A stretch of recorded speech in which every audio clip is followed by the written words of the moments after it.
Sejam muito bem-vindos ao podcast do Motivo, trazendo mais um tema relevante, importante para os pais, para os educadores. Hoje a gente tem 2 convidados especiais para falar sobre um tema que eu acho que é muito importante, tanto no ambiente familiar como no ambiente da escola, que são as birras e a rotina da criança. Então, vamos apresentar logo nossos convidados. Eu sou Cláudia Bettini, sou jornalista e estou aqui para intermediar, para mediar esse bate-papo. E como mãe também de um casal, vou também ouvir aqui atenta todas as informações e contribuições de vocês. Maravilha. Então a gente está com o Reginaldo Freire, que é pediatra, neonatologista, que é certificado em disciplina positiva, né? E também nutrição infantil, então pós-graduado em nutrição infantil, então vai trazer muitas contribuições para a gente nesse tema. Obrigado pelo convite. E Fabiane Lira, mais conhecida no universo escolar, né, como Tia Fabi ou Fabi para os pais, que é coordenadora da educação infantil da Unidade de Boa Viagem do Motivo, e também vai contribuir muito aqui com o nosso bate-papo. Obrigada, é um prazer também compartilhar esse momento com vocês. A gente vai começar, Reginaldo, perguntando se as birras, se elas, do ponto de vista médico, o que são essas birras, né? E se esse comportamento é comum mesmo, é um desafio comum. Maravilha, né? É importante a gente, antes de conversar sobre o assunto, entender a definição sobre o assunto, né? Então essa pergunta é muito pertinente, né? O que é birra, afinal? Se você procurar na literatura médica, não tem consenso. E aí eu passei, assim, peguei um mês, tirei um mês para encontrar uma definição sobre birra, né? E porque o que é que a gente encontra? A birra é uma manha, birra é algo de criança, birra é uma explosão emocional, mas não tem uma definição que nos ajude a orientar o que a gente vai fazer depois daquela crise. Então uma boa definição é que a birra é uma resposta comportamental que não se enquadra na expectativa de um adulto, ou seja, é uma resposta a um comportamento que a gente não acha adequado como adulto, a alguma dificuldade de um controle emocional, ou alguma dificuldade de lidar com algum sentimento daquela criança. Então, com essa definição, a gente começa a expandir um pouquinho mais. E aí a gente vai conversar um pouquinho se são intencionais, se não são, se são uma explosão emocional reativa ou não, e aí acho que dá pra gente derivar daí. E aí já dá uma ideia de que diferentes fases vão ter diferentes tipos de birras. Pois é, diferentes fases vão ter diferentes birras. A gente faz birra até hoje, né? Então o adulto faz birra do mesmo jeito, mas a gente vai abordando ao longo do nosso bate-papo. E Fabi, como é que a escola, como é que ela lida com isso? Porque também é desafiador, né? Tanto para os pais em casa quanto para a escola, porque as emoções vão estar em todos os lugares junto com as crianças, né? Verdade. Na escola é um ambiente, né, que as crianças se relacionam com crianças, né, da mesma idade, com adultos diferentes, né, do campo familiar. Então é um novo ambiente social.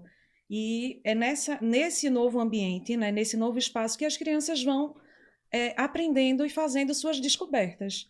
E a partir do momento que existem esses conflitos, a escola vai fazer a mediação juntamente com a família, vai acolher, né, vai fazer a escuta dessa criança. Então, de uma forma muito tranquila, calma, a gente vai fazendo com que essa criança entenda mais sobre suas emoções e perguntando: o que você está sentindo? O que você quer dizer? Então, a gente vai trocar com ela. E existem estratégias mais assertivas, né, Reginaldo? Ou depende da fase, como... Se a gente fosse escolher uma estratégia geral, eu gosto de dizer que um bom extintor de birra é a validação, né? Uma das causas das maiores explosões emocionais é quando a criança se sente inadequada. Então, quando ela acha que só ela está sentindo aquilo. Então, se você chega e você vê a criança em uma crise de birra, e você chega para ela e faz: filho, eu entendo o que você está sentindo. É natural, papai passou por isso. O que você está sentindo é válido. Talvez não seja a melhor maneira de expressar o que você está sentindo. Ou então: filho, eu percebi que você está com raiva. Filho, eu percebi que você está triste. Porque birra não é só por raiva, birra não é só por frustração. Eu gosto daquele filme Divertidamente porque dá uma ideia muito boa, né? Porque a gente acha: não, a birra foi causada pela raiva. Mas na cabeça da gente, a gente não tem um sentimento só. A gente tem muita coisa envolvida que pode ter engatilhado aquele processo de birra. Então eu digo que a validação emocional é o melhor extintor, porque a partir do momento que a criança se sente aceita, importante, validada, aquele sentimento de inadequação já reduz, já esfria aquele sentimento de birra. E aí ele, pô, esse cara tá me ouvindo, é exatamente isso que eu tô sentindo. E aí a criança começa a sair daquela parte mais de explosão para uma parte de querer conexão, de querer entender o que está acontecendo. Então, se fosse para elencar um, eu diria, ó, o extintor de birra é validação emocional. Agora eu fico pensando aqui, ouvindo, que diante das emoções de uma criança e dessa validação, os pais também precisam ter o controle emocional e esse reconhecimento das suas próprias emoções, né? Porque eu imagino que diante de um dia estressante, de muitos problemas, talvez a reação do pai não seja, às vezes, tão calma e paciente de validar, assim, a criança. Excelente levantamento, né? Agora eu já tô 41, então tá tranquilo. Eu já consigo dizer algumas coisas para os pais, né? E aí, quando eu tô dando a alta na maternidade que o bebê chega, eu digo, olha, eu não conheço nenhum bebê que chegou para tranquilizar os pais. A gente que tomou a decisão de ter um bebê e a gente é que tem que tranquilizar os nossos filhos. Nós somos a vontade auxiliar dos nossos filhos. Então, assim, eu entendo que a gente não vai estar 100% calmo. A meta nunca deve ser essa, eu vou ter que sempre estar calmo, não. É responder da melhor forma. Por quê? Se você pega uma criança que está explodindo e você está explodindo junto, a criança vai se sentir completamente inadequada da mesma forma. Então, assim, eu diria que o sucesso na atenção para a birra está naqueles 3 segundos antes de falar com a criança. Se o pai consegue parar e respirar, dá tudo certo. Só uma pausa para isso, eu chamo isso do fenômeno do telefone celular. Tá lá o pai ou a mãe estressadíssima, brigando, discutindo com o filho, do nada toca o telefone celular. Ela vê que é o chefe, ou ele vê que é o chefe. Na hora ele faz, opa, doutor, tudo bem? Veja, ele teve controle emocional. Ele sabe controlar emocionalmente. Só que ele tem que mostrar para o filho dele que o filho é muito mais importante do que o chefe. Então, a partir desse momento que ele percebeu que ele consegue fazer isso com o chefe, por que ele não está fazendo isso com o filho? Então, assim, não é que a gente tem que estar calmo, o monge. Veja, eu como pediatra, várias vezes, meu filho está lá numa crise de birra porque ele quer um brinquedo tal e etc. Está lá no meio da noite, o irmão está dormindo. Várias vezes eu cheguei, filho, tome logo esse brinquedo. Mas veja... E é importante para que os pais se sintam acolhidos também, porque claro, a sensação de culpa é sempre eterna, né? Mas a gente vai no a culpa tá ali, equilíbrio. a gente sempre busca, né? Se não tem, a gente cria. Mas assim, é o que eu tô te dizendo, a preocupação da gente não deve ser manter a calma 100% do tempo. É oferecer o melhor suporte emocional que a gente consegue naquele momento. Se você consegue fazer isso, você fica em paz. E depois, se você perceber que você se excedeu, a coisa mais bonita que a gente pode fazer é, filho, me desculpa, aquela não foi a melhor forma. Ó, imagina a quantidade de pedagogia emocional que a gente está tendo ali. A gente está dizendo para o nosso filho que não é para ele ser perfeito, que a gente erra também e que a gente pede desculpa quando a gente erra. E tá tudo certo. É assim que a vida segue. Eu acho que com certeza, né? A gente percebe isso, né? Porque nós, adultos, pais, né, educadores, a gente já tem esse controle pela maturidade, né, da autorregulação. E as crianças estão em processo, né? Elas estão aprendendo. E nós somos esses exemplos, o modelo, né? Porque a criança, ela aprende pelo que ela vê, muito mais do que pelo que se fala. Então, a autorregulação é algo que a gente vai ali buscando estimular, é uma habilidade, não é? Que a gente vai buscando estimular na criança através do exemplo. Então, é a gente abaixar, né? Ficar na altura da criança, uma voz tranquila. E isso a gente também vai orientando as famílias, né? Quando pedem orientação na escola, dizer, olha, eu não aguento mais, o que é que eu faço? Não é? Principalmente porque os pais têm a questão do julgamento, não é? O olhar do outro. Principalmente quando acontece em locais públicos.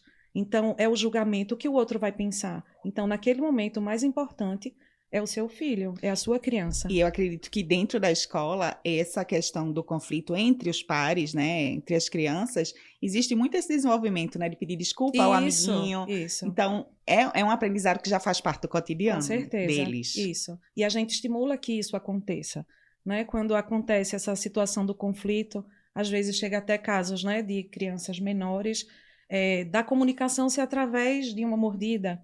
Então, a gente falar aquela mordida, ela está falando algo. É uma forma de linguagem para aquela criança que está em processo de desenvolvimento da sua linguagem. Então, a gente vai começando, a gente vai nomeando esses sentimentos e perguntando, o que você está sentindo? Você quis dizer, peça desculpa ao seu amigo, cuidar do amigo. Então, isso é algo que acontece realmente na nossa rotina. Esse exemplo de mordida é muito prático, Cláudia, porque a gente vê muito lá no consultório, né? E chega lá, a mãe, ó, tá mordendo todo mundo na escola, não sei o que eu faço, eu digo, veja, primeiro é dizer que realmente esse não é um comportamento aceitável, mas a mordida é exatamente o que o Fábio falou. A criança ainda não desenvolveu uma maneira de expressar em palavras o que ela está sentindo. ela falou muito de autorregulação e de corregulação. A gente tem que mostrar como se regula, né? Não é toda criança. A criança não nasce sabendo que para se acalmar ela pode respirar. Agora, quando ela percebe que a mãe está fazendo isso, aí ela entende que ela tem uma ferramenta ali para ela fazer, ao invés de morder, ao invés de jogar um brinquedo, ao invés de bater no irmão. Então, assim, é aprendizado o tempo inteiro. Eu costumo dizer que com uma placa a gente resolveria todos os problemas de relacionamento entre pais e filhos. Se uma criança andasse com a placa, eu estava vendo até hoje essa placa, um carro na minha frente tinha assim, motorista recém-habilitado, atenção. Se a criança andasse com aquilo, cérebro recém-habilitado, atenção, todo mundo iria entender, todo mundo ia dizer, pô, tô entendendo o que está acontecendo ali, tá tudo tranquilo, vamos tentar ajudar essa pessoa que está se desenvolvendo, mas às vezes a gente esquece. Não é por maldade, é porque o mundo realmente cobra. E assim, é como a escola também, eu acho que tem essa sensação da gente ser a última esperança para os pais de dizer, o que você está fazendo é certo. Apesar de estar todo mundo dizendo que o ideal era que você castigasse, punisse, batesse, fosse violento, que isso ia funcionar. Veja, isso não é certo. Você está no caminho certo. Você tem que respeitar o seu filho para poder ele entender o que é importante e desenvolver as habilidades emocionais. Então, é mais ou menos por aí. É que a gente lida com uma mudança de paradigmas que parece ser muito recente, né? De geração para geração. Mas que, graças a Deus, a gente está indo no caminho estimulando certo. a comunicação não violenta, né? E você falou de mordida, e eu acredito que deve ser uma fase, né? E aí, falando de birra, a gente comentou no início, tem diferentes fases e diferentes tipos de birra, né? Eu acredito que o adolescente ainda continua com um pouco de birra, mas diferente, de diferente forma. Pois é. É engraçado porque, voltando para a discussão inicial, né? O que é birra? Birra, se a gente olhar, a gente sabe o que é. Tem uma criança que se jogou no chão, aí você diz, é birra. Ou então uma criança que quebrou o brinquedo dela, ela começa a chorar, é birra. Agora, se você pega uma criança que tem medo de palhaço, ela tá numa festa infantil, chegou um palhaço e ela tá desesperada no chão, se jogando e chuta quem chega perto, é birra ou não é? Aí a gente fica, essa área aí já está começando a ficar meio nebuloso. Então tem que ter um contexto. É exatamente o que você disse. Naquela idade é esperado para aquela criança, sim ou não? Para o adolescente, o que é que pode desencadear uma crise de birra? Para o adolescente, será que ele está tentando usar a crise de birra para conseguir alguma coisa? Porque criança, apesar da gente... Veja, o que eu estou dizendo é que não é que a criança é manipuladora. Não é que a criança chegou, acordou e disse, hoje eu vou levar meu pai para o supermercado, lá eu vou me jogar no chão até conseguir um pirulito. Não é isso. Mas se a gente repetidas vezes que vai para o supermercado, ele pede o pirulito, a gente não dá, ele se joga no chão, chora e a gente dá, ele aprendeu. Ele é uma criança inteligente, ele não é uma criança manipuladora, ele é uma criança inteligente que entendeu que se ele chorar, ele vai ganhar. Existe também a birra por frustração e incapacidade de lidar com aquilo. Então, a criança, o primeiro choro dele foi porque ele recebeu a frustração e não recebeu o pirulito e caiu no pranto. Então, assim, varia. Agora, o que é que vai ser mais importante? Até do que entender a fase, entender o motivo da birra. É a nossa reação. Por isso que é importante essa conversa da gente de contar os 3 segundos antes de tentar se conectar com a criança. Então, independente, veja, birras acontecem por tudo, independente do, assim, se você chega em casa, seu companheiro está cansado, estressado, qualquer coisa vai ser um motivo para uma explosão emocional. E aí, veja, se isso acontece repetidas vezes pelo mesmo motivo, alguém está reforçando isso. Então, é caso a caso, Cláudia, a gente tem que avaliar, mas assim, a ideia é que com o decorrer dos tempos, as birras se tornem menos frequentes, menos intensas. Aí, com a maturidade cerebral. E aí, dentro desse parâmetro, o que a gente pode trazer de solução, né, de ferramentas para os pais, para os educadores? A rotina é uma ferramenta importante? A rotina, eu achei sensacional que você falou o tema do podcast, porque tem tudo a ver. Então, assim, o cérebro infantil, ele está desbravando o novo. E quando a gente está desbravando o novo, a gente quer sobreviver. Então, é como se o cérebro ligasse o modo sobrevivente. Então, se ele vai para o desconhecido, ele não está aprendendo, ele está reagindo, vamos dizer assim. Então, o que é que a gente pode fazer para tentar diminuir a intensidade das birras ou a frequência delas? Preparo. Então, assim, meu filho, todo dia de manhã, antes de ir para a escola, ele faz uma crise de birra. Veja, ele vai todo dia. Não é, ele sabe que ele vai para a escola, mas quanto mais você preparar, quanto antes você começar, então se na noite anterior você senta com ele, você conta uma história sobre a ida para a escola, você prepara a mochila dele, você diz, amanhã de manhã, quando a gente acordar, o que é que a gente vai fazer? A gente vai tomar banho, a gente vai tomar café, a gente vai escovar os dentes, a gente vai pegar o carro, a gente vai pegar o transporte, a gente vai ouvir tal música e tal música. Você narrar, seja o Galvão Bueno da vida do seu filho, narre o que vai acontecer constantemente. Eu acho que o preparo desliga esse cérebro sobrevivente. E aí diminui a chance desse cérebro explodir. Então, essa daí seria uma das linhas, uma das estratégias para atuar. E dentro da escola, a criança ela tem uma rotina que torna também mais saudável, né, essa questão emocional, como lidar com tudo isso, né? Isso, e é exatamente assim que acontece, né?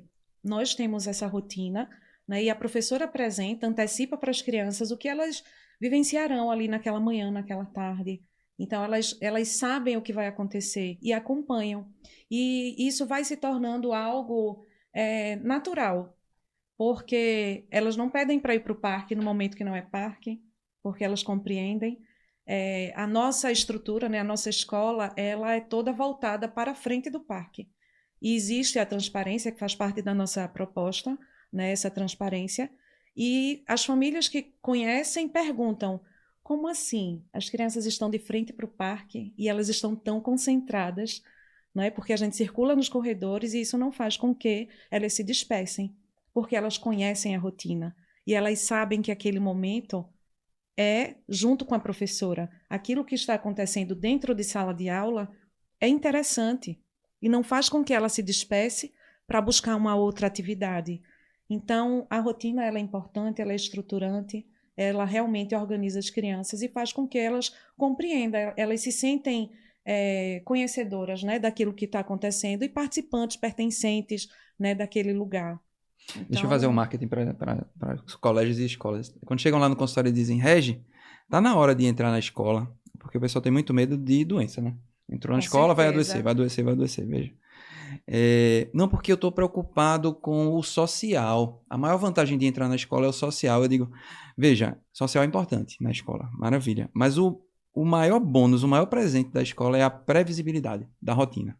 Previsibilidade e a calma. Ele sabe a hora de chegar, ele sabe a hora que vai começar, a hora que vai terminar, a hora que vai fazer. E isso a gente não consegue, por mais disposto que a gente esteja, a gente não consegue oferecer esse tipo de previsibilidade em casa. Então, assim, o que eu acho que ajuda bastante no desenvolvimento cerebral é dar essa previsibilidade. Se o cérebro está calmo, por conta da previsibilidade, ele vai aprender. Ele vai estar muito mais disposto a aprender habilidades sociais, habilidades de vida, enfim. Então, a vantagem da escola não está só no social, é em oferecer essa rotina de maneira adequada. Então, bate com o que Fabi está falando.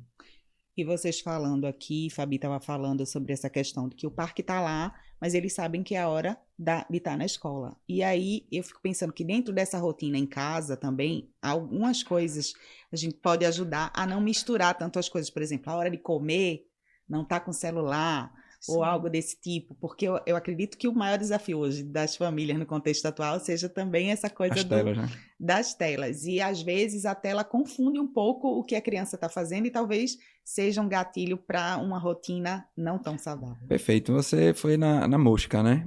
Se a família está passando por alguma dificuldade emocional, ou então uma dificuldade alimentar, uma dificuldade de sono, a principal coisa que deve ser assim, eliminada ao máximo é tela. Mas, Regi, tu vai viver sem tela na tua vida? Meu filho não vai aprender a usar um celular, meu filho não vai ver uma televisão. Não é isso. O pior dano que a gente pode causar que é o que a gente vê mais. A criança está lá numa crise de explosão emocional, está numa crise de birra. Aí, para você tirar da crise de birra, você coloca uma tela na frente. Veja, na hora em que essa criança teria para aprender o que fazer, quando estivesse no meio daquele sentimento, foi colocado uma tela na frente dele. Então, assim, ele não teve a oportunidade de desenvolver uma habilidade de controle emocional. Então, assim, a gente roubou essa habilidade. Então, cuidado para não usar... Se eu pudesse pedir uma coisa, não use tela justamente nesse momento, que é quando as pessoas acham que é para usar. Meu filho não fica parado quieto para a hora de comer. Esse aqui não pode ter tela mesmo. Ele é que tem que entender... Eu entendo, veja, para uma criança que tem que escolher entre brincar e parar, ficar sentado para comer, obviamente comer é entediante. mas é uma habilidade de vida. Ela tem que entender aquilo ali. Então, a hora de comer, se der para evitar, ela tem que aprender a lidar com o tédio, maravilha. Tem um produto, se você colocar na Amazon, tem um produto que é um pinico, com um tablet, pô. Então, nem nessa hora, onde a criança poderia pensar em alguma coisa, ela não tá tendo a oportunidade. Então, assim, a gente tem que, beleza, vamos usar telas? Vamos, com parcimônia, se possível depois dos 2 anos, antes dos 2 anos, para uma tela chamada, ver uma outra pessoa. Isso, obviamente, no mundo ideal. Mas, se for para não usar de maneira alguma, não use nesses momentos de frustração, onde a criança está passando por uma dificuldade emocional. Porque aí tira totalmente o foco daquela ação importante, né? Aquela reflexão, né? E aí a tela vai ser essa distração. E na hora da alimentação não vai estar nem pensando no que está comendo, né?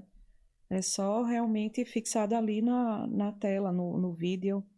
E eu fico pensando que manter essa rotina saudável, muitas vezes em casa, é realmente um desafio para os pais, principalmente quem trabalha fora. Isso. E quem deixa com rede de apoio, Isso. né? Porque você aí tem que ser uma coisa acordada entre todos, e aí Isso. manter aquela rotina independente da pessoa que esteja com a criança. E aí a escola tem o integral, que também deve ser um desafio, porque ele vai estar dentro de uma rotina o dia inteiro, né, na Isso, escola, mas na traz, escola. mas traz estratégias em uma rotina Com certeza. mais controlada, né? Isso. Porque a criança vai passar o dia na escola, né, com atividades direcionadas ali para o seu desenvolvimento, né? Então, o integral é muito mais que uma rede de apoio, né, para as famílias que muitas optam realmente para deixar as crianças na escola, porque ali a gente está ampliando o repertório, né, daquilo que ela vivencia durante um turno. Então, a gente oferece oficinas diferentes, né, para que a gente tenha contato com a natureza, desenvolvimento desse corpo, a própria socialização, né, com outras crianças de faixas etárias diferentes. Então, até esse grupo ele é diversificado. Então, é muito vantajoso, né, para essa família, para essa criança, principalmente, né, pensando nesse desenvolvimento, né? E aí eu estou pensando aqui que tanto a previsibilidade da Sim. rotina seria importante, mas tornar essa rotina mais lúdica. Mais lúdica, porque criança, né? Criança nasceu para brincar, né? Criança aprende brincando. Então, quanto mais lúdico, melhor, né? O brincar, ele é recomendado pela Academia Americana de Pediatria. Ele é recomendado pela Organização Mundial de Saúde, pela Unicef, como uma ferramenta para conexão entre pais e filhos, entre educadores e crianças. Então, assim, o brincar é importante. Se você conseguir tornar as atividades lúdicas, isso vai ser muito mais interessante para as crianças. Ser lúdico não quer dizer que é usando tela. Porque quando eu falo muito, não, mas na hora de comer não coloque a tela. Entra aquela mãe ou pai que está desesperado, mas o meu filho não come, ele não está comendo. Veja, quando você coloca uma tela, você está indo no sentido contrário. A tendência é que ele coma menos, porque ele não está aprendendo nada. Ele não está entendendo o processo da alimentação. Então, eu quero ir para São Paulo, mas eu estou pegando um voo para Manaus. Não, a ideia não é essa. Então, se eu quero ir no sentido de que meu filho coma saudavelmente, a tela tem que ser eliminada na hora da refeição. Então, eu vou aproveitar para deixar uma dica aqui de um documentário chamado Tarja Branca, Brincar, Revolução Perfeito. que Faltava, que é muito importante, tem tudo a ver com o que vocês estão falando, até para a vida adulta. Boa. Porque aquilo que a gente faz brincando é aquilo que a gente faz com prazer. Isso. Né? Isso. E o brincar tem que ser levado a sério realmente. E a gente defende muito isso, né? A nossa proposta pedagógica ela é baseada nas interações e nas brincadeiras. Então, a gente apresenta para as famílias, né, que estão conhecendo como a gente trabalha, como a criança se desenvolve, e tudo está baseado nessas brincadeiras. São estratégias, jogos, né, a relação, até os agrupamentos, eles são intencionais. Que criança a gente vai escolher para brincar com determinada criança?